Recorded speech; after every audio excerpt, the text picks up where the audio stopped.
Piano pedagogy was different back then. I think we all know that. And so my teacher gave us a John Thompson book, and she probably started us reading notes on the staff in the first lesson. And I just did not get it.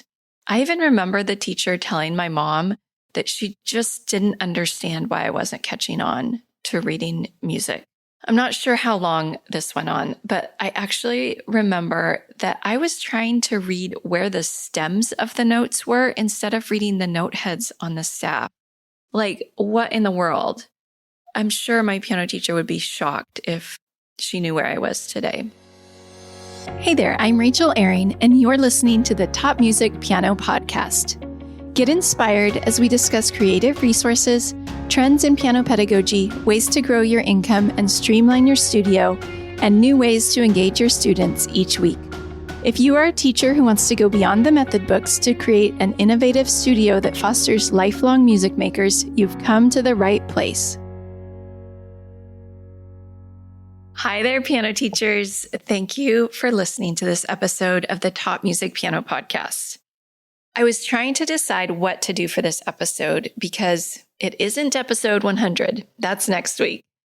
But I also didn't have an interview lined up for this week. So I decided to use this time to reflect on the past 99 episodes and share some of the highlights for me and how much it has meant to me to have the privilege of hosting this podcast each week.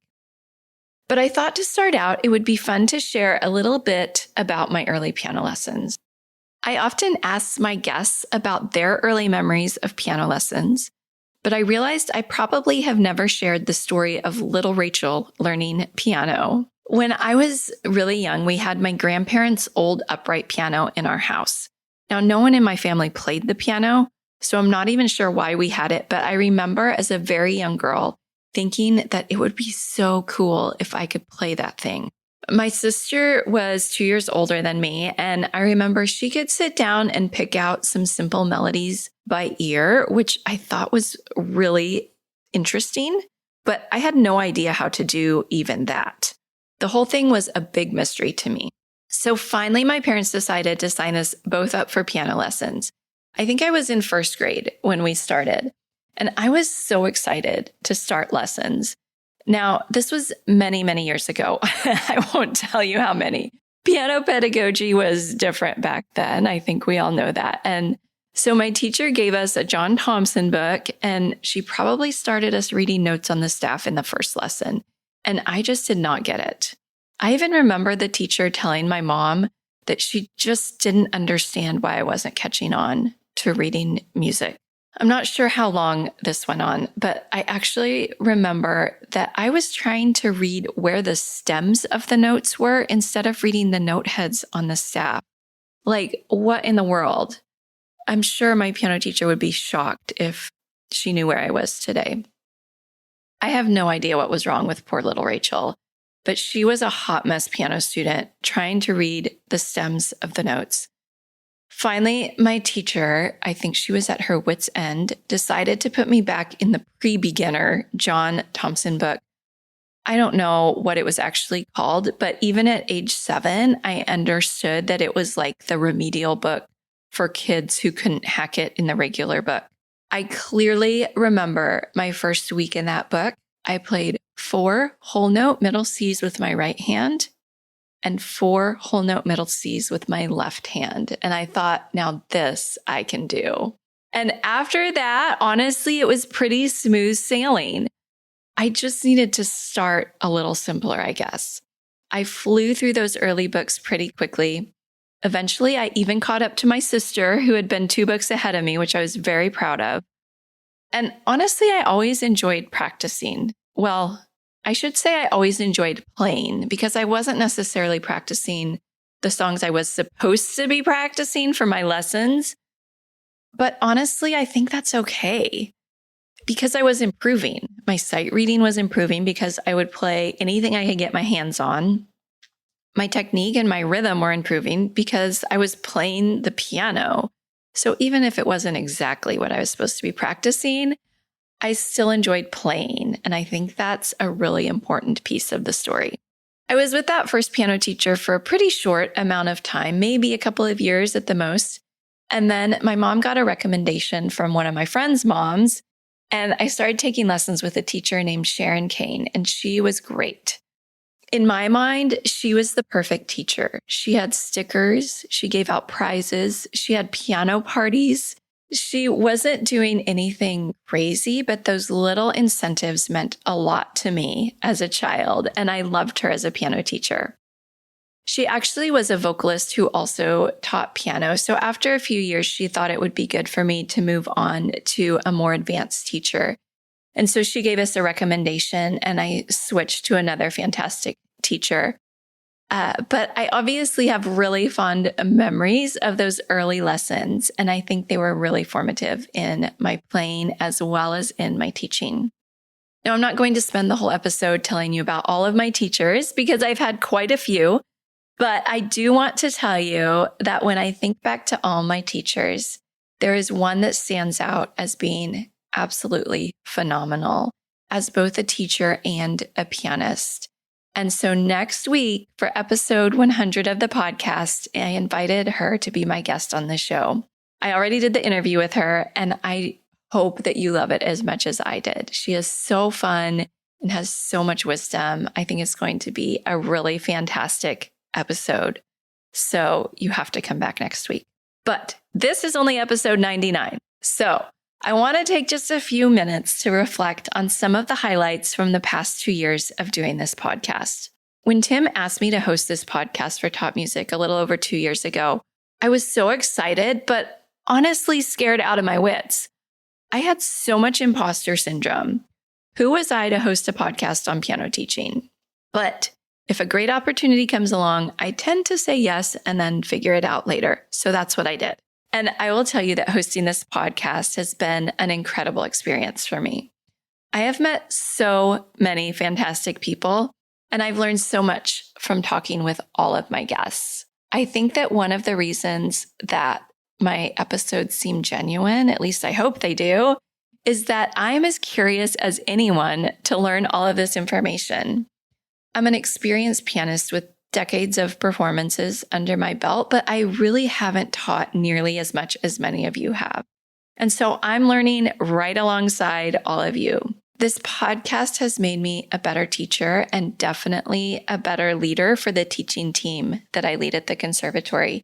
You probably know that I'm the director of a music conservatory at a church, and I have around 12 teachers who work under me. And because of Top Music and this podcast, I have so many more resources that I can offer them.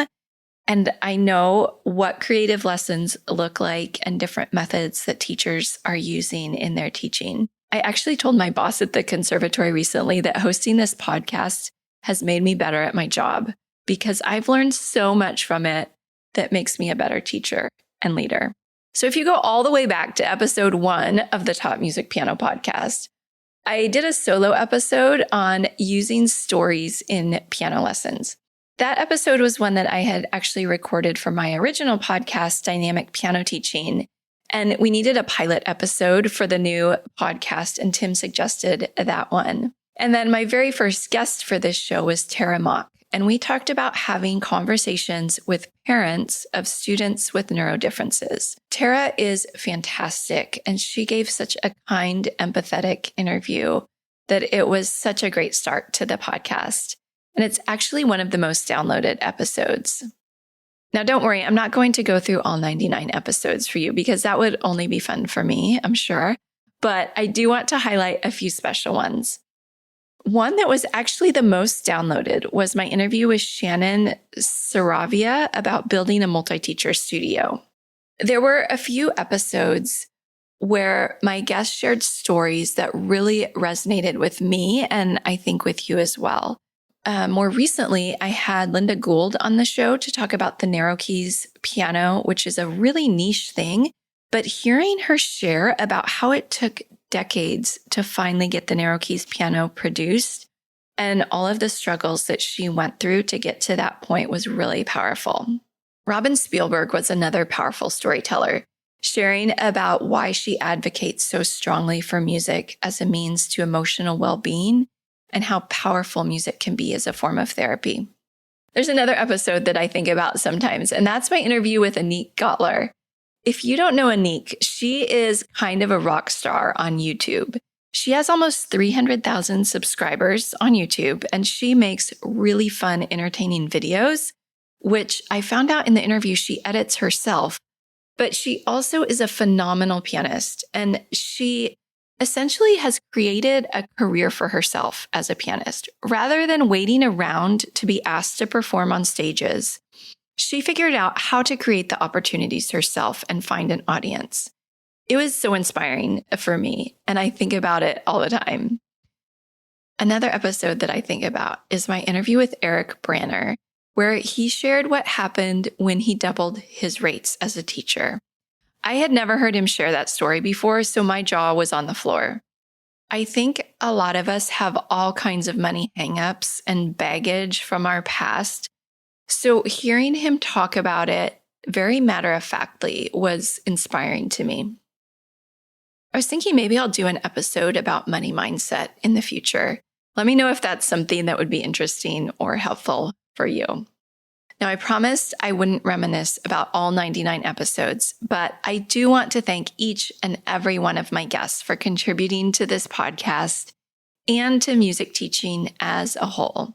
I thought about naming them all, but decided you probably didn't want to hear that. But if you're listening and you have been a guest on this show, thank you. And if you are listening and there is someone that you think would make a great guest, please let me know. That's hard to say. Some of my best guests have come from recommendations or even people pitching themselves as a guest. So please let me know who you would like to learn from. And lastly, I have to give a huge thank you to Tim Topham for giving me the opportunity to host the podcast. And you might not know, but he also has a team behind the scenes that help get these episodes out each week. So thank you to each of you on the team that make sure these episodes get out into the world each and every week. Okay, I already mentioned it, but next week is episode 100, and I have my very own teacher, Dr. Eunyoung Wong, joining me on the show, and it's going to be epic, so don't miss it. If you haven't already, hit the subscribe button in your podcast app so that you don't miss out on any of the episodes. Thank you so much for listening, and I do want to mention that there was a huge announcement over on the Topcast this week. So if you haven't listened to that episode yet, head there next to hear what Tim has planned for the new year. That's all for this week. I know it was a little shorty, but I will see you next week for episode 100. I'm Rachel Ehring, and you've been listening to the Top Music Piano Podcast. Thank you for being here. How do you keep up to date with all the latest trends and research into music education? How do you connect with other teachers around the world and make sure your teaching stays fresh and relevant for students of all ages and stages, both now and into the future? I created our TopMusic Pro membership to be the one-stop shop for music teaching resources, training, support, and community, and I'd love for you to come and join us inside. With over 40 comprehensive training courses, hundreds of teaching demonstrations and lesson plans, free monthly sheet music, discounts, and all the business and pedagogy support you could ever need, TopMusic Pro is the community you've been looking for. If you're ready to level up your learning from the podcast and join thousands of other teachers in our global network, head over to topmusicpro.com today.